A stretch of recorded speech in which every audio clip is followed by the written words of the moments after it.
বুধবার রাত্রিবেলা রাত 12টার সময় রসুলকে দাফন করা হলো এবং এই 5 জন সাহাবী সবাই কবরের ভিতরে নামছে।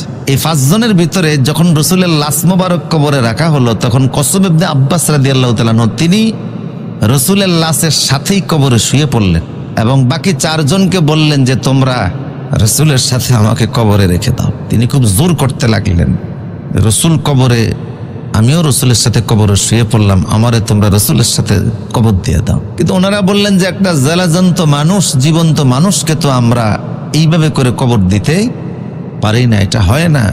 জোর করে ওনাকে কবর থেকে তোলা হলো। এই কসম ইবনে আব্বাস রাদিয়াল্লাহু তাআলা রসুলের চাচাতো ভাই ছিলেন।